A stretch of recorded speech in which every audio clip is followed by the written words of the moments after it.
Today, my guest on Stronger Bones Lifestyle podcast is Dr. Shilpa Sayana. She is an LA-based functional medicine physician specializing in women's health. You're going to learn a lot about the nuances of bioidentical hormone replacement, the value it has for you with bone health and general overall well-being. So tune in and listen to this wonderful discussion I will have with Shilpa. Welcome, Shilpa. Thank you so much for having me here, Debbie. It's just such a pleasure to really empower your audience with this topic that's so close to my heart. Yeah, it's an important topic, and it's really become the hot topic in the last year. I would say once that revisal of the Women's Health Initiative came out, or whatever the terminology is, there's just a whole different awareness now on hormones and bone health. Completely. And, before the bone health was looked at more lack of calcium, and, just take your calcium, and maybe some resistance training, but looking at actual bone loss as an inflammatory condition and how hormones could really help improve that has changed the landscape. Yeah. And so what you bring up a really important topic there, that is the terminology I'm hearing, is that osteoporosis is an inflammatory disease. Correct. And as I'm a traditional trained internist and then functional medicine certified, so it is an internist, it's more about, are you ready for medication? And that's just measure, and let's wait for the disease to happen and be very reactive. But in functional medicine, it's being really proactive and say, okay, where are your bones now? And what is the vessel? Like, what's where these bones are kept in a vessel or in a body? What's happening in that body that's impacting those bones? Is it inflammation from your gut or from toxic burden? Is it high sympathetic tone from anxiety and stress? And especially as women with juggling multiple balls, we're always in that fight or flight response, either consciously or subconsciously. Yeah, that is so true. The allopathic conventional medicine approach, which, ironically, the training for medical school is funded by the people that could benefit from it, that can promote the medications they're selling. So the training is find the disease. And that's why our biomarkers, women will say, oh, but my blood looks okay. That's because the levels we're looking at are disease state levels. They're not dysfunction state levels. Exactly. So you're looking to find the disease. You're trained to, there's the disease and here's the pill for the disease. Exactly. And that's how we trained in my medical school. It was all about what's the next pill for this ill. And, pharmaceutical companies would fund our lunches. They were there always. It isn't, and it's also like the business of medicine, right? These medications are so expensive. Insurance is going to pay for that, or insurance won't pay for that, and you'll pay for that. But that's the business of medicine. But telling people to change their diet, improve their stress levels, take some nutraceuticals, that's all very cheap medicine. There's not much of a business in that. But it is really the crux of improving bone health. It is. And you know what? It's not just that it's the crux and the way to do it. It's also what women want. Yeah. They want to be involved. And it's so disempowering. They've been disempowered. One of the orthopedic surgeons that I work with, he used this quote, that it's the misogyny of institutionalized medicine that has disempowered women for all these years. It's so true. That whole idea of when our patients come and see us, they're like, wait, do you want to spend 2 hours talking to us? Just listening is about getting their story and mapping out where they've been, what they've gone through, and what's everything that's impacting their vessel, which is their human body. A lot of times regular medicine is 5 to 10 minutes of a visit. What medication can we give you so we can see the next patient? Because it's more of an insurance fee-for-service driven model, and it's just not the right way to go about it. It's not. And then that brings up the whole point of payment. And women always ask me because I run functional labs, and they'll say, oh, does insurance cover that? I'll say, unfortunately, insurance or our system currently is not looking at building health. There these functional labs to see where things are going wrong. They're not covered. And it's an investment in your future to take care of your health and to figure out what's going on. And if insurance was not such a business for profit business, they would invest in your health because it's about improving longevity, preventing illness. And I liken it for my patients that, you want insurance for your car, but if you have, or insurance for your house, but if you have a lock that's broken, insurance is not going to cover that. Or if you have some paint that's stripping off, insurance is not going to cover that. You need to do your maintenance and you need to invest in your body. And it's great to have insurance for really catastrophic things, but you really shouldn't be using it. And we've been in integrative medicine practice for more than a decade, so we know how to get some labs covered through insurance. And it's all about medical necessity, like what's happening that regular medicine language can understand and correlate that with the labs. So we've been successful with getting some labs covered, but insurance is not about health, it's more about sickness. Yeah, it's a sickness care model versus a wellness care model. Absolutely. And then, a lot of my patients ask me, so you're a regular internist MD, but you also do this functional medicine doctor, and what's the difference? And I have to really say it's about the nuances, like we were talking about before. What is optimal in the blood work? We're looking at the same labs, but as a regular internal medicine, vitamin D is a good one. The range is 30 to 100. As a regular internist, if you're 28, you're normal. But as a functional MD, I'd like you to be at least closer to 50. As an obesity medicine board certified MD, I'd like you to be closer to 70. So it's about looking at a good lab and being in the top quartile of the good lab, things like hormones or things like vitamins and nutrients. And if it's an inflammatory lab, I'd like you to be very low or negative. So it's about how you look at things in the context of who the person is. Okay, so you just use the word inflammatory. Let's talk about inflammation because osteoporosis is an inflammatory disease. So how can inflammation or how does inflammation affect our bones? So inflammation, a lot of people are like, what is inflammation? Inflammation at the crux of what it is, it's a good thing. Like you cut yourself, inflammation heals it, but then it ends. But it's this dysregulated inflammation that just keeps going on and on. That's really the canvas by where you're painting all these chronic illnesses, including loss of bone. And our genetics are not made to, our genetics are still like developing. And when we have this much chronic stress and anxiety in our life, we're always in this pro-cortisol state. It's almost like we're running from a tiger. And if you're running from the tiger, you're going to be running and you're just looking back and keep running. And when the tiger either eats you and your cortisol drops and you're kind of gone, or you get saved and your cortisol drops and then there's a stop in inflammation.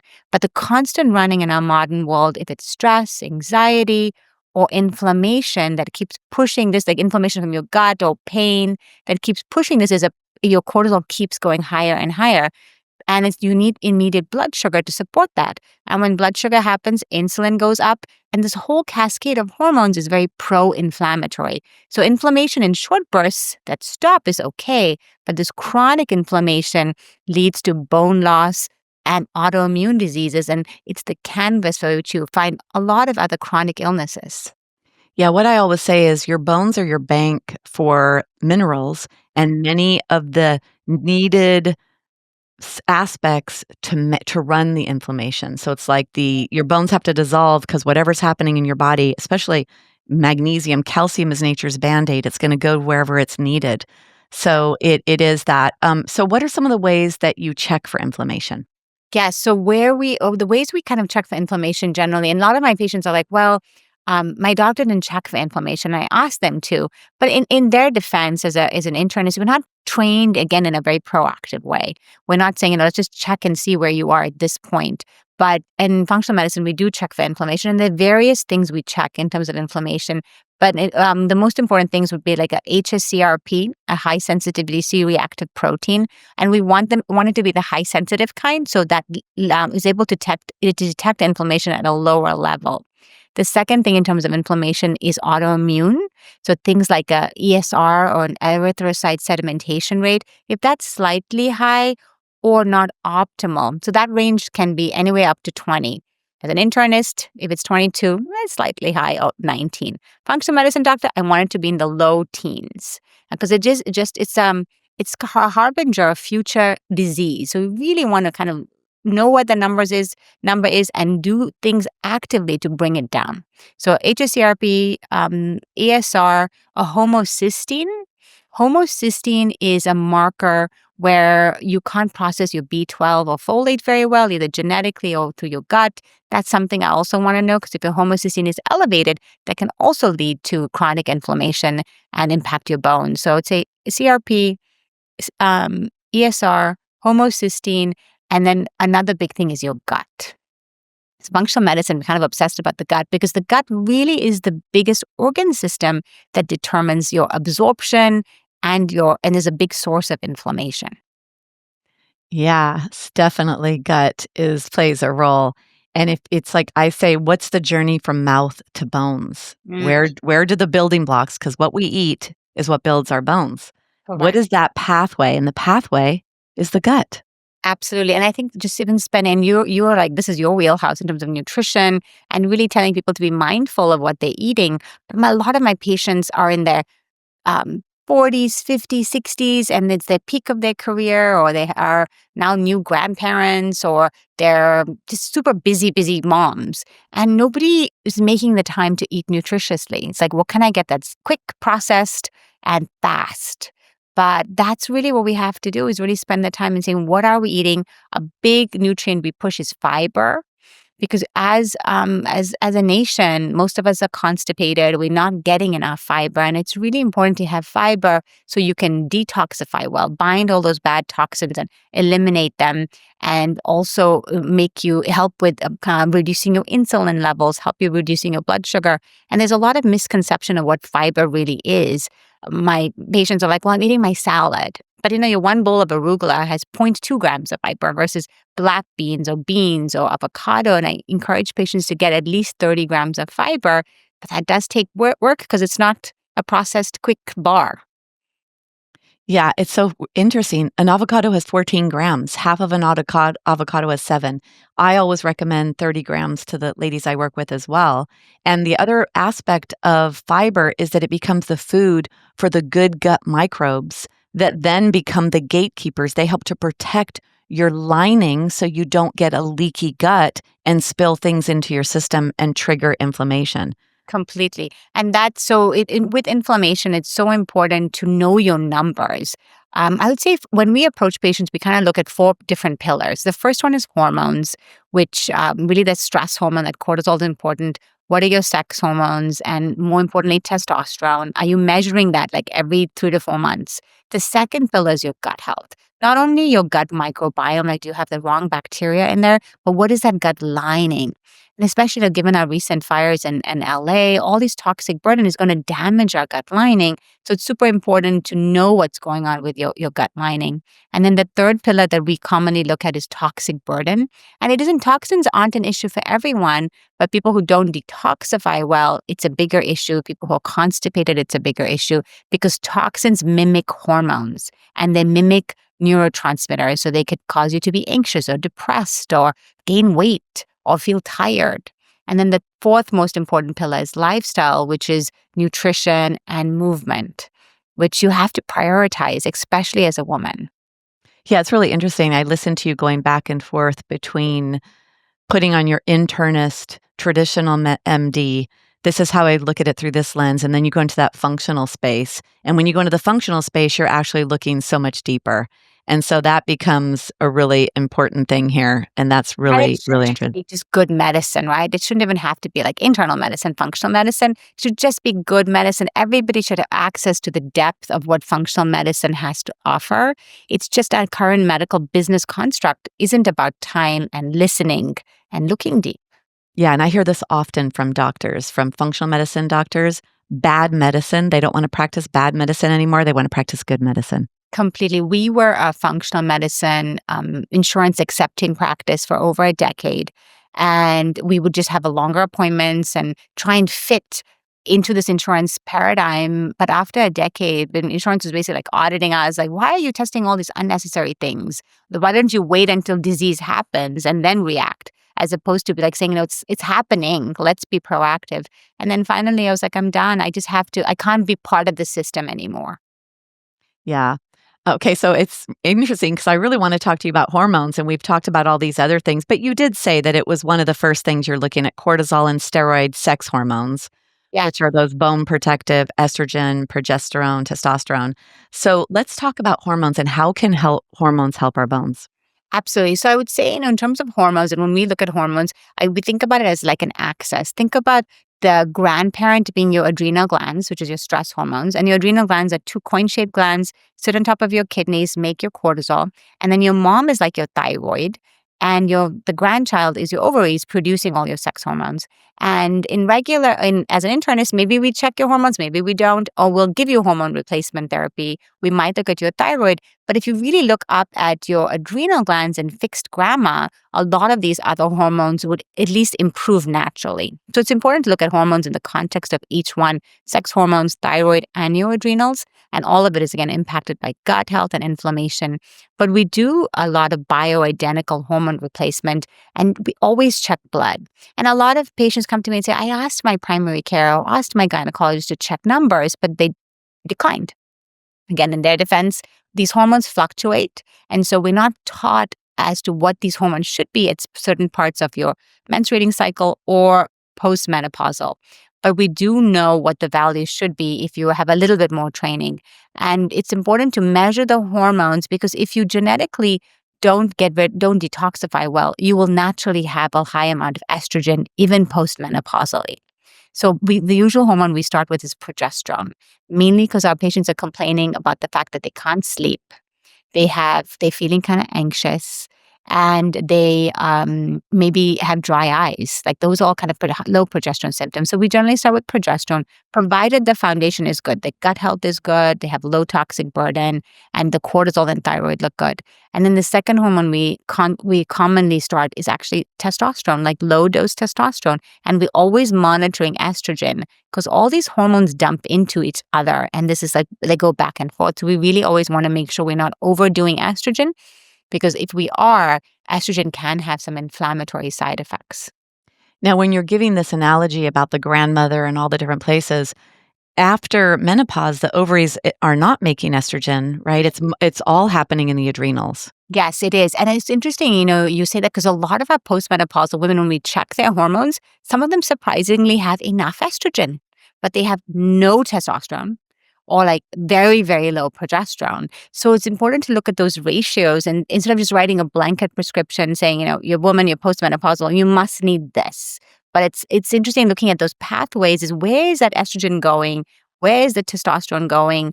And it all depends on your genetics and your gut health and how your liver is metabolizing it. So it's, again, as you're taking hormones, but to get ready for hormones, know where these hormones are going to go by knowing your gut health and your toxins and your genetics. But it's, a lot of times it's surprising to see some estrogen in women. And sometimes some people come to us and they're just flatlined. Like, they have no estrogen, no progesterone, no testosterone. And it's amazing they've been living like this for such a long time. Okay, so that's very nuanced. We're talking very nuanced with hormones. Can we just go right before that? Yeah. Are hormones safe for women to take? They are safe for women to take, and we do bioidentical hormones.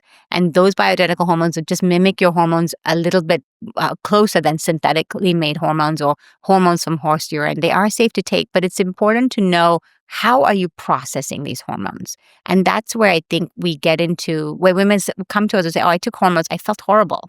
But it was because their gut health wasn't in a good space, or just because genetically they don't process estrogen very well.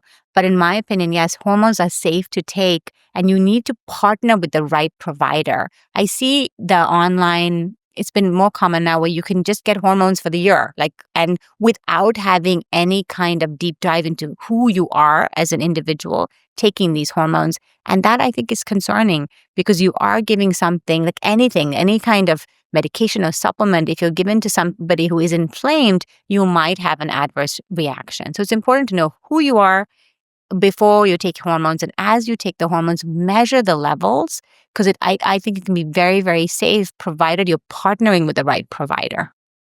Yeah, that's interesting. So you're saying they're safe because what happened in the end of 2023 is that we understood that the 20 years before the Women's Health Initiative study there was a lot of things wrong with it, not peer reviewed. They used the wrong hormones, synthetic progesterone and oral estrogen, which were not the ways that these hormones should be taken or delivered in the way that they need to be. So we have to start there. And I think that that's a piece of education that is just happening for women. And so when we start to that place, and you're saying, and so many of the MDs that I have on here are saying hormones are safe, the research is showing that they're safe. So we start there. Now we go into the place, my population is 50 plus, but now we go into the place where I had a call yesterday with some woman and she just turned 60. And I said to her, have you considered hormones? And she said, well, no, because I haven't menstruated for 8 years. My doctor told me that you haven't had hormones in your system for 8 years. So you're not a candidate for bioidentical hormone replacement. Yeah, that's unfortunate. I had a patient, God, maybe a couple months ago. She was like 84 and she was on testosterone. And she just came to me because her gynecologist retired and nobody would give us to continue her bioidentical testosterone. She's like, I feel amazing with this. Why can't I continue? And I was like, yes, you can have it. You're 84 and you're doing well on it. And we're checking all these markers and you're safe. But for the patient you described, I would have completely given her hormones and tried hormones for her because we think it should be safe after you start earlier as you're having symptoms. And you could do it safely up to 5 years, 10 years, but we don't really know. Like, what is the safe? How safe are hormones in the long term? And we pick this arbitrary number that you should stop around this time based on like observational studies. But I've had women take hormones until they're leaving Earth and they seem to do just fine. But again, it's just important to measure those hormones in the setting of what's happening in their body in their current circumstance. And that could really have, hormones could have changed her trajectory in terms of all her symptoms and protecting her bones. Her bones, her brain, her heart. So it is, I mean, my world is bone health, but also cognitive decline is a big thing we're really worried about. So we want our brain to be protected, our heart to be protected, our bones to be protected. So that would be the 60-year-old. I also have conversations with somebody in their early 70s that's never been on hormones. And I had a conversation yesterday with an 84-year-old. And, I'm not a licensed practitioner. I interview MDs because I want it to be you, that's your wheelhouse. And I think the more women hear medical doctors that are functional medicine doctors say that hormones are safe and that, yes, even 10 years, 20 years postmenopause, as long as it's being monitored and in the way you said, it's nuanced. It's not just, there are levels I hear. I hear 100 milligrams of progesterone orally, and then the patch for estrogen is usually 0.0375 or 0.5, right? So there are these numbers that I hear. Now, when speaking with you, well, wait a minute. It's almost like making a pot of soup. And when you're making your soup, you're putting in your spices, right? You have to determine how much salt is enough and not too little. Correct. And that's really, exactly what you said in terms of progesterone. Yes, we give 100 milligrams of a progesterone that is actually bioidentical and could be covered by your insurance. But if you're allergic to peanuts, that's not the progesterone for you.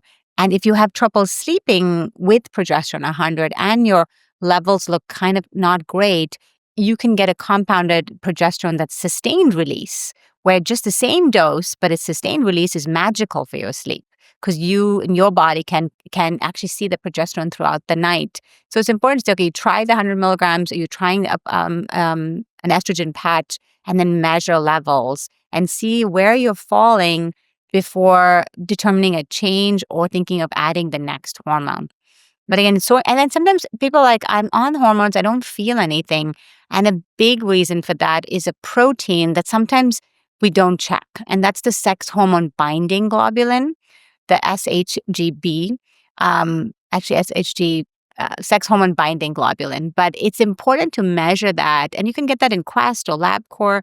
But that protein binds your free testosterone or binds your free estrogen. So when we measure these hormones, we're measuring a total level and a free level. And your body sees the free level. That's what it's actually utilizing. So for example, for testosterone, it goes free. You could have 0 free testosterone all the way to 6 on like a Quest lab. And when I see my patients, I have a lot of patients that come to me saying, I've seen my gynecologist is giving me testosterone and my total testosterone is great. It's almost 40, which is almost the highest level. But I don't feel the benefits of it. And when we do their lab work, yes, their total testosterone is nice and solid, but their free testosterone is 0.8. And the discrepancy with that is if you measure this marker called the sex hormone binding globulin, it's really high and it's bound up all that free testosterone. So they are not able to actually see the testosterone in their body and in their bones. And the ways why the sex hormone binding globulin is high is mostly because of nutrient deficiencies, because of gut absorption. So you're not absorbing these nutrients. So things that can help drop the sex hormone binding globulin are things like zinc, magnesium, boron, or minerals. And then the second biggest reason is toxic burden. If you have high levels of toxins, and the biggest toxin we see here in LA is high levels of mercury, because a lot of our patients are eating a lot of seafood or fish or sushi, and they have maybe silver fillings. So if you bring down those mercury levels, you will see that the sex hormone binding globulin nicely comes down, and you don't have to give them more testosterone. You may actually have to dial down the dose because now they actually see it. But it's that nuance, like you were talking about, who's checking sex hormone binding globulin? And if they see it high, probably a lot of providers are just ignoring it. Because what's the clinical relevance? And how is that so critical when considering taking hormones? Yeah, well, no one's checking it because it's not their training and they don't have that nuanced approach that you do. Because this is, you use the word canvas Yeah, and I use a soup putting together flavors right. because it is that. It's not, and who's the person? Yeah, What is going on with their toxic burden with their gut health? Where are they age-wise? The stress levels. And that's the thing I think that makes it hard is yeah, women are so want to just go to a doctor and yeah, give me a pill. Like that was our mindset. Let me go to the doctor, let me get the pill. exactly. And that doesn't work, right? Because osteoporosis, cancer, all the diseases are off the charts. Like we are sicker than ever. We are the sickest country probably in the world. And osteoporosis, the numbers of fractures, the numbers of people, like 55% of the people over age 50 have some kind of bone loss. I mean, that's substantial. It's the number one disease of menopause, osteoporosis. It really is. So it is so many different variables we've spoken about and they are all lifestyle variables. They are. They're all Yeah. go ahead. No, another thing, with the bone loss, when we do supplement, at least we see it in the men studies, and that's what the dysfunction in medicine, right? There's so many studies in men, but when we do study men, we see testosterone replacement does increase trabecular bone growth. So the same concept, I haven't seen any good studies on testosterone replacement in women and bone health again because it's not a very big business model thing for people to study, but that would be the same thing for women. If you do have a lot of bone loss, being on testosterone, that you actually have good free testosterone levels, how does that impact your next bone scan or your next bone quality assessment? But Yeah, it's important to know that. two things you just said, and people might not know this. I want to raise awareness. Most studies, let's say almost all studies, are done on men. And the reason why is because women have hormones. And the reason why is because we have to hold this 70 trillion cell being. We need everything to stop. And we're just going to look at one thing. Because when they're testing, if they're going to make a pill to do one thing, they have to put blinders on everything else that takes place, which that in and of itself to me is ridiculous because we It's can't. so ridiculous, and that's the sad thing. There's I don't know if your audience knows this, but for women who don't have much libido or interest in sex, there's a medication called ADDY, ADDYI. It's a great medication. That medication can really improve libido or improve quality of interest in sex, and it's basically impacting your brain, your amygdala. But when that medication first came out, and even until recently, you had to watch a webinar as an MD to prescribe it because it could make you dizzy or sleepy. At the same time, Viagra, which you could die from and have a heart attack, you never had to watch a webinar, fully covered by insurance mostly, and Addie is not covered. So the discrepancy in men's health versus women's health is so stark and obvious, especially when you're sitting on this side of the relationship. Yeah, well, this side of the relationship, you're teaching us on this side of the relationship what we need to raise our awareness to. So we're helping women be more well informed and having, it should be a partnership, the relationship with the physician and the women, and that we've been disempowered. We really have been. When we offer our care, all our care with our patients comes with an app. And with the app, they can get a hold of us and we can get a hold of them at any time. And it's so important because when they're going to a specialist. And a lot of women above 50 may have other specialists in their medical team. And it's important to be like, okay, do I really need to take this medication? Is this the right thing for me and for my body right now? So partnering with the right provider is so important, where you feel like you're making informed decisions, but at the end of the day, you know best. It's your body. Right. And you're in Los Angeles, and I interview physicians all over the country, and I'm going to put together a list because on my calls with women, they say, well, wait, I live here. Who can I go to there? You're in Los Angeles, so somebody could develop that relationship with you to help there. Yes. Yeah, I can't remember the other thing I was going to say. What you said, because you say it, but I want to really point out what matters. And it was about the fact that most studies are done on men. So that was one thing I wanted to say. Coverage is really poor when it's something for just women. Yeah. They have to fight for like getting something covered, whereas Viagra is covered. It's like, what's the political climate around getting prescriptions covered for women versus men? And it's the same thing. And now what's crazy is Addy, not approved for men, is being used for men, and they're going to fight for coverage and they're going to get it covered. Okay. So So that it's unfortunate, but that's where we are. But the good thing is, if you work with the right provider who knows about something like Addy, there are pharmaceutical companies you can get it from, or pharmacies you can get it from for very low cost. But it's about kind of knowing how to navigate that, so you're not stuck going to CVS and paying like $500 for it, whereas it's $20 from a special pharmacy. So knowing that there are options and not losing hope, you really have to advocate and be empowered to really know your body and fight for what it needs. yes, and this information is queen, I say. So this is going to empower women. So let's talk about some action steps. You Yeah. you had some pillars. When it comes to diet, are there certain foods that trigger inflammation that you have women remove from their diets? Yes, we generally have people remove gluten, and we do genetic testing for all our patients. That's not like public genetic testing, just between them and the lab. And we find a lot of undiagnosed celiac genetics. So Quest and LabCorp will measure the HLA DQ2, DQ8, which are common celiac lab genetics, but 3% of them have an unusual gene. But in our population, we seem to find a lot of those people who have genetics that make them predisposed to gluten. So gluten is a big one. Kind of dairy light, sugar light, but more eating things that are really high in nutrient dense food, that colorful food, high protein, high fiber, and really watching hydration. And fiber. You said fiber. Yeah, so that's there with that. That's a big thing. Okay.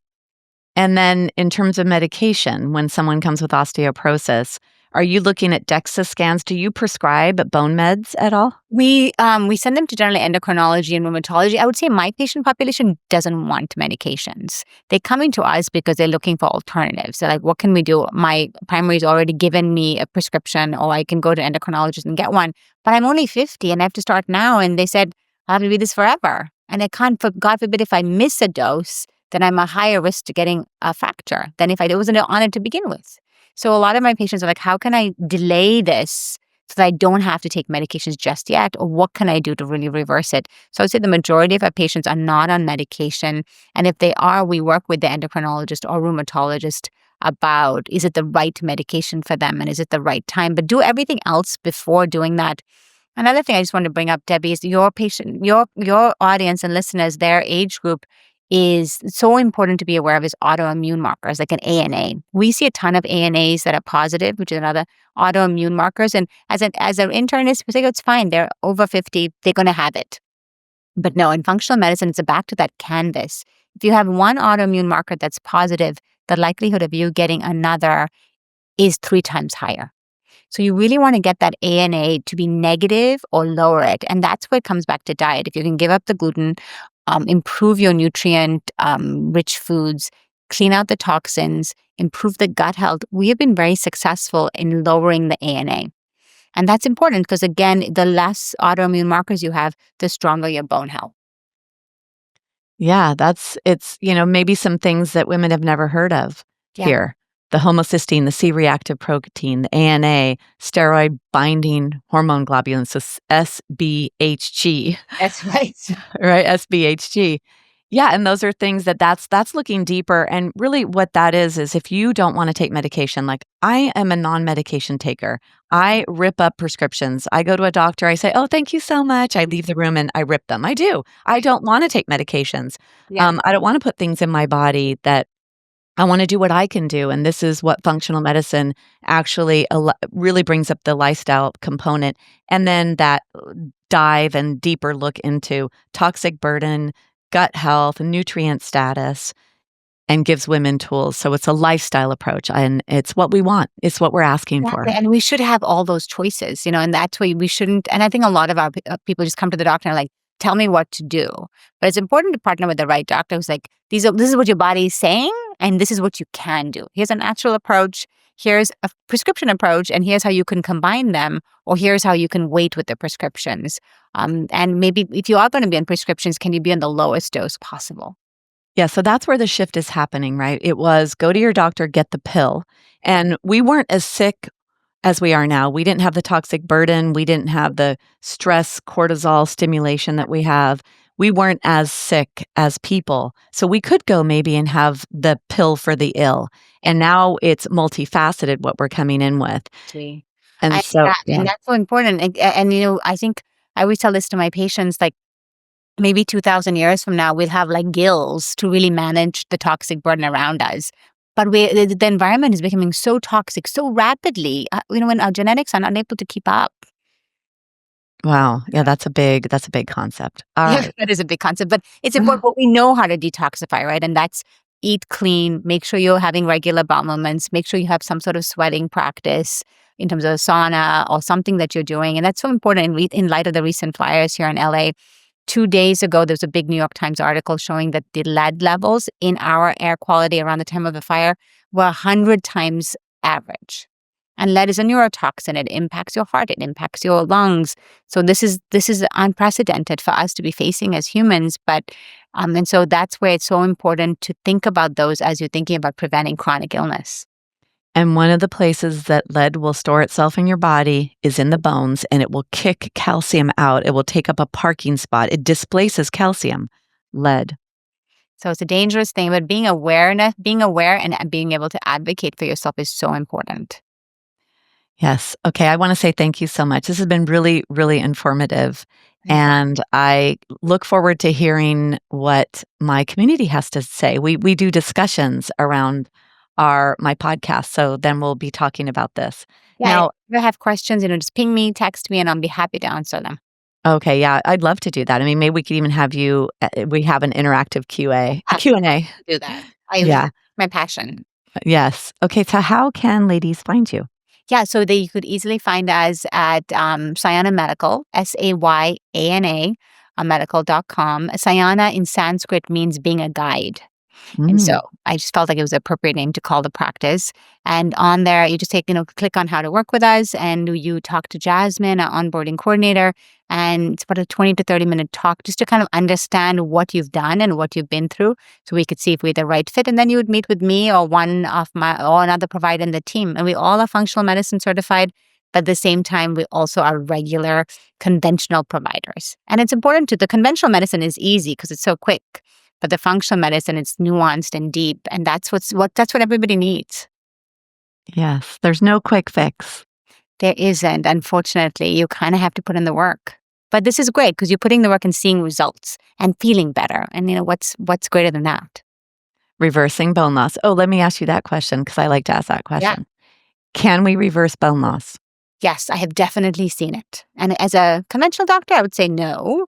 But in functional medicine, I've seen it in my patients. They've reduced inflammation. They have done more resistance training. They have that whole bucket of inflammation has just dramatically reduced, and we see bone respond. Or they're on hormone replacement. Things have helped something, or the whole combination. I've seen it improve. And sometimes when I show this to my specialist colleagues, they're like, oh, that could just be a coincidence. But it's not. I see it too often for it to be a coincidence. What about, have any of them reversed osteoporosis? Yes, I've had 2 patients I've seen in my just recent couple of years who've reversed osteoporosis. It wasn't that severe to begin with, but it had already kind of been marching on. but they reversed it. And if it's really severe, I've seen a lot of patients have disease without progression. Like they haven't actually progressed to the next level, which I think is a big win. Yeah, I think it's a big win. Yeah. Well, Shilpa, thank you so much for coming on and speaking with us. You're so welcome. It was such a pleasure to be here. And let me know how I can be of service. Okay, thank you. Thank you. Take care. Bye-bye. Thanks for joining me on Stronger Bones Lifestyle. Are you ready to take charge of your future? For show notes, resources, and information on my programs, please visit DebbieRobinson.com. If today's episode empowered you, be sure to subscribe, leave a review, and share it with someone who needs it. Together, we're building stronger bones and stronger lives. Take care, and I'll see you in the next episode.